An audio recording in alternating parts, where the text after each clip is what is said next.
Now, some of you with a sharp eye obviously can see the rain being produced by the overhead sprinkler system. That's how they create rain on TV and in the movies. But sometimes the rain doesn't show up so well on camera, depending on what the lighting effects are. It's even kind of hard to see some of it out there right now. And in that case, they will sometimes mix a little bit of powdered milk in with the water so that it shows up better on screen. Of course, it doesn't use it on this lawn. There's some trouble with the drainage out here. Oh yeah, coming down the hill over here on your left. Look out, everybody.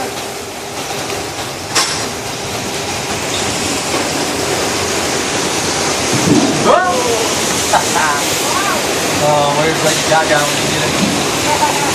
Lady Gaga filmed a music video. She stood right over there on those rocks wearing a big Gaga dress, got swept away by the water coming down the hill for the song Judas. It was almost that entire music video filmed here in Old Mexico. Yeah, that's it. Music video for Lady Gaga. Yeah, that's what I just said. They just filmed that right in this whole area known as Old Mexico. But if you take a look at your screens, you'll see this set in action in Big Fat Liar with Paul Giamatti, Frankie Muniz, and the once lovely Amanda Bynes. You can't run a wolf, kid! Yeah, look, you got that.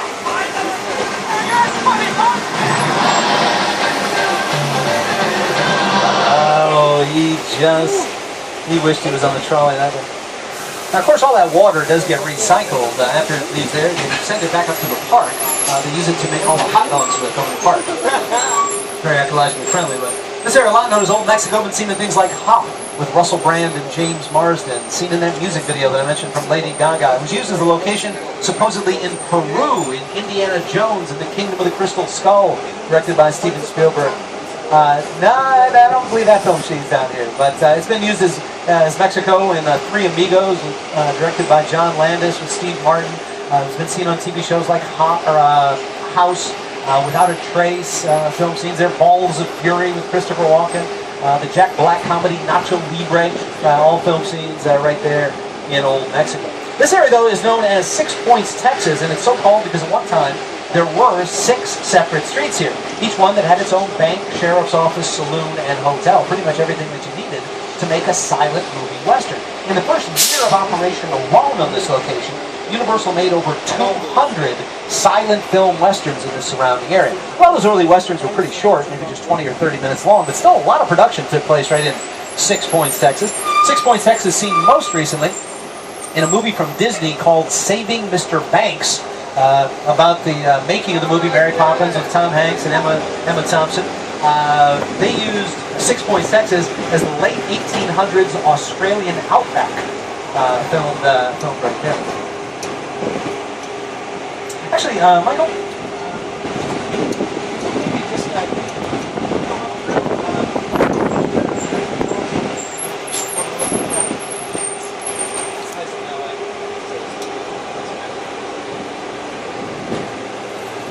but right now we're going to take you right inside of another soundstage. We're going to drive into this one.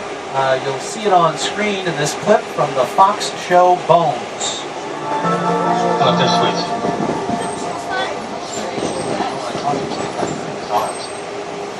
That's with the FBI? FBI, yeah, we hear about the human remains. That's him, right over there. You alright? That scene was filmed right along your right-hand side as we pull into this soundstage, right on the subway platform. The subway setting was originally designed to serve as the San Francisco subway system. They were using it there on Bones as the Washington, D.C. subway system.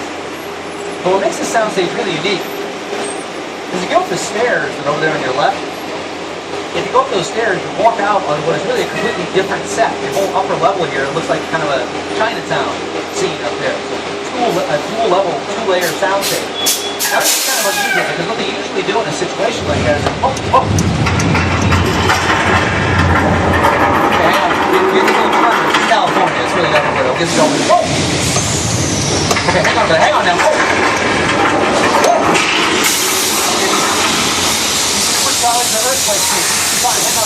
Oh. Well, you're left inside. I guess you're going to see the upper part of the set over there. Look out, man. Oh. Thank goodness that's not a real truck and then it's real fire. Look out.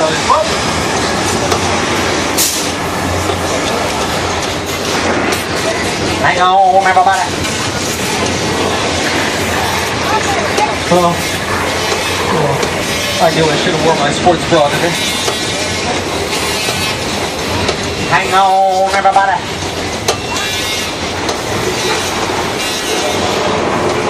Oh, in the front up there, in the front on the left, I think the subway is still running up there.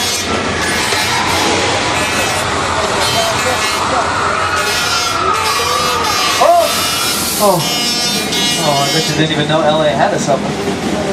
Oh wait, on the right hand side. I think a water main is burst. They come on!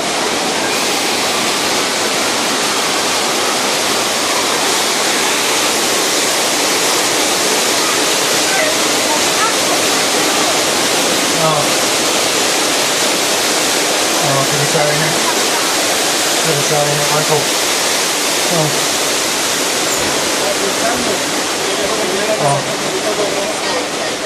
My back can't take any more special effects. Well, congratulations, everybody. You just survived Earthquake, the big one, patterned after the Universal disaster movie Earthquake from the 1970s. Take a look at your screen. You'll see that set is full effect on the Fox show Bones.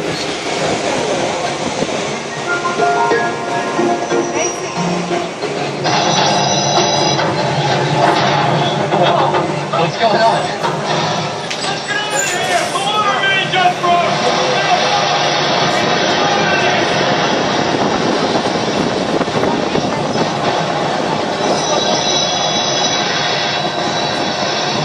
Looks pretty good there, and that all comes together on screen.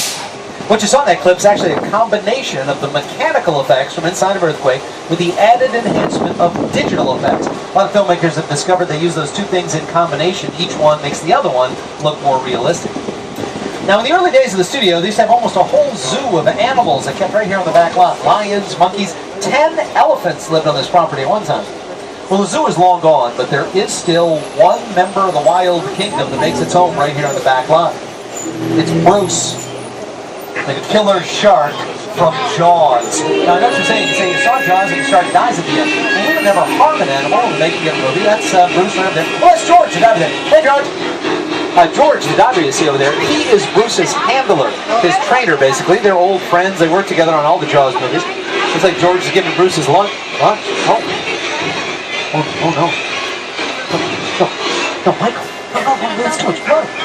No, I'm telling you, you better call somebody. I don't think, I don't know what happened there, folks. I'm sorry you had to see that. Don't worry about George. He'll be fine. I mean, he's got workman's compensation. So we'll be okay here on the pier. There are no land sharks at Universal. Oh, he's taking the pier. He's taking the pier back there. Okay. All right, we're still hanging on by a thread. Oh my goodness. Well, the fire probably will scare him away. I don't think sharks really like fire very much. Oh my goodness. Oh, he's still hungry. Bruce is still hungry. He loves the taste of babies. Goodness gracious.